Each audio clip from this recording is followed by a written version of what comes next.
नमस्कार दोस्तों। आज अपन साइंस की बात करेंगे। चैप्टर 2 सेकेंड पार्ट है ये। इससे पहले मैं कुछ बात बता रखा हूँ, वो पहले वीडियो में जाकर देख लेना आप लोग। आज अपन बात करेंगे, जो टॉपिक है वो इंडिकेटर से रिलेटेड हर चीज समझेंगे आज, है ना, इस क्लास में। बस इतना ही है। और कुछ बात बताऊंगा, पूरा वीडियो देखना, 5-7 मिनट में मैं सब कुछ बताने वाला हूँ। तो इंडिकेटर हाउ वी डिफाइन, देखो नेचर के अंदर जो भी सब्सटेंस है ना, जो भी केमिकल कंपाउंड है, वो सब दो टाइप का है। एसिडिक होगा नहीं तो बेसिक होगा। अब ये पता कौन लगाए, कैसे पता लगेगा कि कौन सा एसिडिक है कौन सा बेसिक है ना? बिकॉज अभी आपको प्रॉपर्टी में बताया था एसिडिक क्या होता है, नेचर बहुत उसका डेंजरस होता है, कोरोसिव होता है, तो उसको टच नहीं कर सकते। तो कैसे पता लगाएं, उसके लिए पता लगाने के लिए आया इंडिकेटर। इंडिकेटर से अपन पता लगाएंगे वो एसिडिक है या बेसिक है, समझ गए? तो दीज आर द डेफिनेशन में लिख दिया हूं, these are the substance which changes their colour और smell in different types of substance. Colour और स्मेल चेंज करके बता देता है कि ये एसिडिक है या बेसिक है। वो कुछ पैटर्न आपको याद रखना पड़ेगा, जिसके कारण आपको, जैसे आपने क्या बताया था, एसिड क्या करता है, ब्लू को रेड कर देता है, बेस क्या करता है, ब्लू को रेड को ब्लू कर देता है।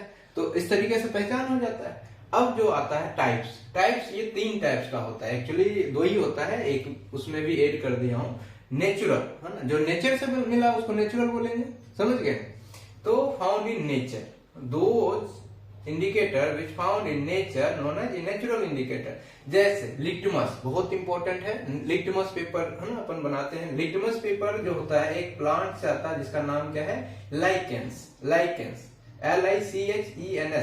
लाइकेंस प्लांट है, जिसका ओरिजिनल कलर क्या होता है, पर्पल। ओरिजिनल कलर पर्पल होता है। जब इसको बेस के साथ ऐड करते हैं तो ब्लू हो जाता है, और जब इसको एसिड के साथ ऐड करते हैं तो रेड कलर देता है। तो इसे पता लग गया कि एसिड है, बेस है। दूसरा एग्जांपल मैंने लिख दिया हूं, टर्मरिक, हल्दी पाउडर, वो भी चेंज होता है कलर। तो एसिड के साथ जब आप ऐड करते हो तो इसमें कोई चेंज नहीं होता, जैसा है वैसा ही रहेगा, नो रिएक्शन करता है। बेस के साथ अगर मिक्स कर दोगे तो क्या हो जाएगा, ये रेड हो जाता है। कई बार नहीं देखते हो, कपड़े में अगर हल्दी लग गया, अगर आप साबुन लगाते हो तो किस तरीके से हो जाता है, रेड कलर हो जाता है ना। क्यों? क्योंकि टर्मरिक हल्दी था, हल्दी लग गया था कपड़ा में, और आपने साबुन से साफ करने गए या फिर सर्फ से डिटर्जेंट पाउडर, तो डिटर्जेंट पाउडर या साबुन क्या होता है, बेस होता है, तो रेड कलर हो जाता है। इसलिए समझिए, वो भी इसका रीजन है। ये हो गया। उसके बाद आता है सिंथेटिक, आर्टिफिशियल भी बोल सकते हो, मैनमेड भी बोल सकते हो। तो chemical substance, those are the chemical substance which prepare in the laboratory. उसमें एग्जांपल मैथिलीन लिख दिया हूं, ऑरेंज, मैथिलीन ऑरेंज, जो एसिड के साथ अगर मिक्स करते हैं तो रेड कलर देता है, और बेस के साथ येलो कलर देता है। दूसरा फेनोप्थलीन, आपको दिख रहा है स्पेलिंग, फेनोप्थलीन जो होता है एसिड के साथ कलरलेस, कोई कलर नहीं, बेस के साथ डार्क पिंक हो जाता है, बेस के साथ ऐड करने से डार्क पिंक हो जाता है। फिर आता है ऑल्फैक्टरी इंडिकेटर। अगर डेफिनेशन बताएं तो substance has different order in acid और बेस, मतलब एसिड और बेस के साथ उसका कलर, स्मेल जो है वो अलग अलग होगा, डिफरेंट होगा, उसको बोलते हैं ऑल्फैक्टरी इंडिकेटर। अब देखो, ये यूज होता है लेबोरेटरी में, ज्यादातर इसका यूज लेबोरेटरी में एसिड और बेस का पता लगाने के लिए किया जाता है। और इस प्रोसेस को क्या बोलते हैं, टाइट्रेशन। बहुत इंपॉर्टेंट है। देखो हम लोग को उस टाइम, है ना, पता नहीं था, आज के बच्चे को भी टाइट्रेशन का मीनिंग पता नहीं रहता 10th बेसिस पे। टाइट्रेशन का मतलब using olfactory indicator to find out the acidic और basic nature of any substance known as titration, और ये लैब में होता है, राइट।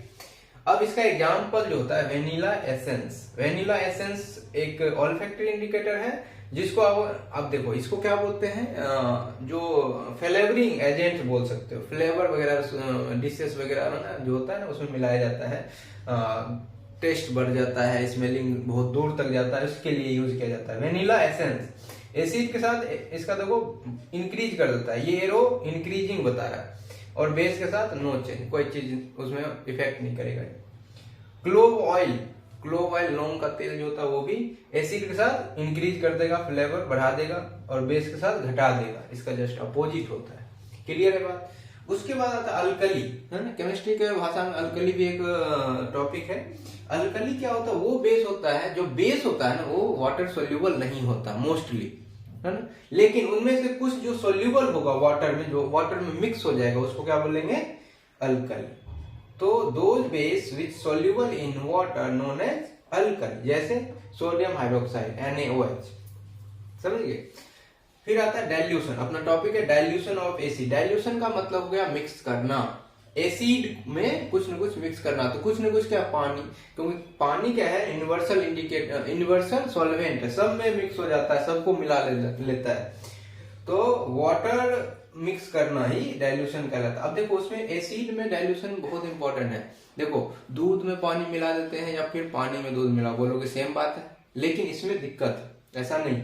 इसमें आपको डाइल्यूट करना है ना, तो एसिड को मिलाना पड़ेगा पानी में, ना कि पानी एसिड में। बात समझ रहे हो मैं क्या बता रहा हूं। पानी आपको मिक्स नहीं करना है एसिड में, एसिड को मिक्स करना है पानी में, और स्टीर भी करना है, धीरे धीरे उसको स्टीर भी करते रहना, पानी धीरे धीरे और स्टीर करते जाना। नहीं तो क्या होगा, वो बहुत ज्यादा एक्सप्लोसिव हो सकता है ना, कैच फायर हो सकता है इजीली, और वो फिर एक्सोथर्मिक रिएक्शन भी हो जाता है। इसलिए उसमें धीरे से क्या मिलाना होता है, एसिड मिलाना होता है, समझ गए।